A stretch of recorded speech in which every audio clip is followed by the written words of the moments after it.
They were the faces on bedroom walls, the perfect hair, the tailored suits, the kind of band that didn't just make music, they made a dream. I think it was just dance. We wanted to make something that would get people dancing. For a generation, Duran Duran was the definition of style. A pop fantasy with a soundtrack, a brand, and a visual identity that seemed engineered for the camera.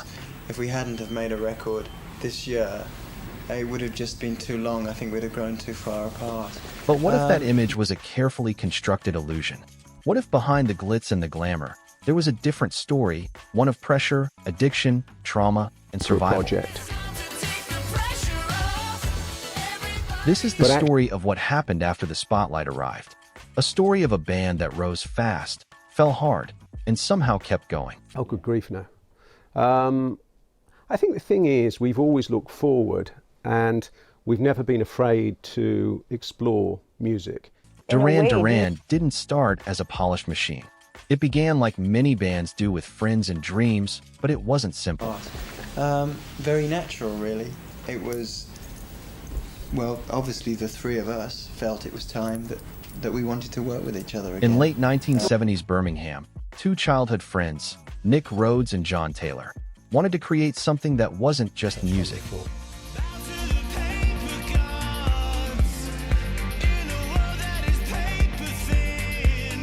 They wanted style, art, fashion, and escape. Inspired by Bowie, Roxy Music, punk, and disco, they began building a band that would become more than a sound. A lump of stone that could be the millstone around your neck is also a jumping off point. But the early lineup was unstable. Musicians came and went. The band used drum machines because they didn't have a drummer. The sound was raw. The identity wasn't clear. Then the pieces began to fall into place. It was a case of people saying that a year and a half ago, and we said, no, we don't want to. We'll do it when we're ready, and we were ready this time. A drummer named Roger Taylor joined. John Taylor moved from guitar to bass, giving the band the rhythm it needed. A guitarist named Andy Taylor joined after answering an ad in Melody Maker. Vocalist. After a string of singers, a waitress at the nightclub where they played recommended her ex-boyfriend. He showed up wearing pink leopard print pants, carrying a notebook of poems. His name was Simon Le Bon, and his words would soon become the lyrics to their biggest songs. One new person turned on to Duran Duran means more to us than a Grammy, to be honest with you. The band chose their name from the villain in the sci-fi film Barbarella, Dr. Duran Duran. The Fab Five was complete. Duran Duran's sound was strong. It was just a natural thing again, really. John went on the Power Station tour with him and said that even then, you know, he felt that they were growing apart a little. But their real power was their image. They understood something most bands didn't. Music was no longer just for the ears. It was for the eyes. And when MTV launched, the world was ready.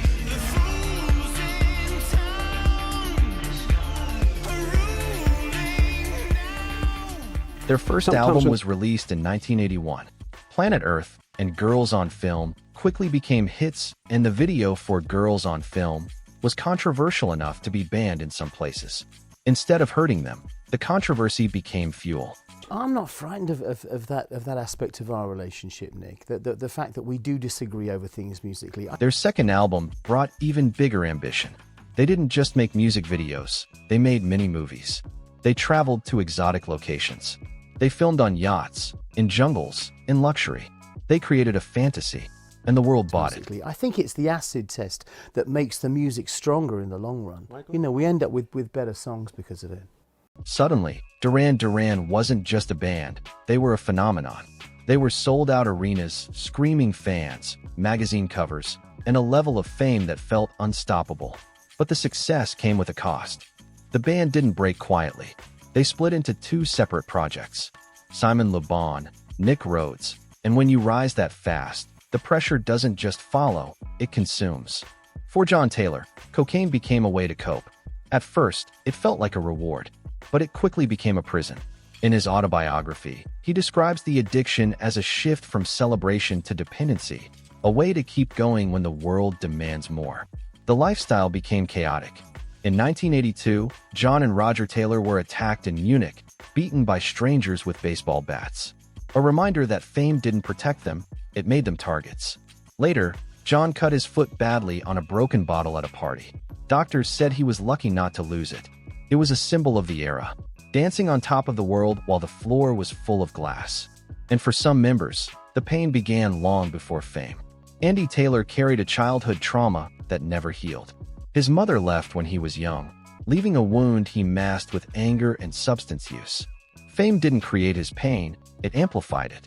Between 1984 and 1985, the band reached its peak. They were dominating charts. They were the soundtrack to an era. And then the world began to show its darker side. During the filming of The Wild Boys, Simon Le Bon was strapped to a rotating windmill prop that dipped him into a water tank. The mechanism malfunctioned. He got stuck, upside down, submerged in water. For what felt like forever, he was trapped drowning. He survived, but the moment became a haunting reminder of how close they were to losing everything. But the second near-death moment was even more terrifying. Simon Le Bon invested in a racing yacht and entered the Fastnet race, one of the most dangerous sailing competitions in the world. In 1985, a storm broke the yacht's keel. The boat capsized.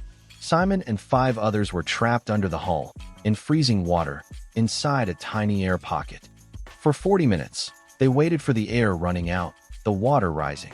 The rescue was a miracle. When he was pulled free, the trauma didn't disappear. Simon later admitted it left him with severe PTSD and insomnia. That same year, they performed at Live Aid, meant to be a triumphant moment. But they were exhausted, disconnected, and shaken. Simon sang an off-key note that became infamous, and it marked the end of the original lineup's live era for years. Roger Taylor made Arcadia more artistic and experimental. John and Andy Taylor formed Power Station with Robert Palmer and Tony Thompson, a heavier rock sound. It wasn't just a musical split, it was a battle for identity. Neither project truly replaced the original magic, and the band's internal fractures only grew. Roger Taylor left the spotlight. Andy Taylor pursued a solo career, and the band was reduced to a trio. But Duran Duran was never finished.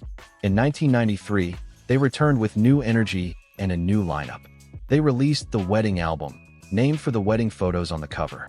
The lead single, Ordinary World, was a quiet masterpiece, a song about grief, loss, and healing. Simon wrote it after the death of a friend, David Miles, who died of an overdose. It wasn't a celebration. It was a moment of reflection, and it resonated. Suddenly, Duran Duran was relevant again, not as pop icons, but as survivors. The original lineup reunited in 2001, and a major comeback tour followed. But the story wasn't finished. Andy Taylor left again in 2006. Then came the legal battle. In 2016, the band attempted to reclaim rights to their songs after 35 years. But the court ruled against them, a painful reminder of the cost of early contracts signed when they were young. And in 2022, the Rock and Roll Hall of Fame ceremony brought the most heartbreaking moment of all. The band was being honored and reunited on stage. But Andy Taylor was not there. He had been privately battling stage for prostate cancer for years. Simon read his letter to the audience. The moment was meant to be a triumph, but it became one of the most emotional scenes in Hall of Fame history. A reminder that fame is temporary, but loss is real. Today, Duran Duran continues. Simon, Nick, John, and Roger still tour. They still play the songs that defined an era, songs that have outlived the fashion, the critics, and the controversy. Their legacy isn't just the glamour, it's resilience. They were built as a fantasy, but they survived as a family. They lived through addiction, trauma, and tragedy, and still found a way to keep making music. Because the spotlight eventually fades, but what remains doesn't disappear. Did you know the story behind Duran Duran? What song of theirs still means something to you? Let me know in the comments.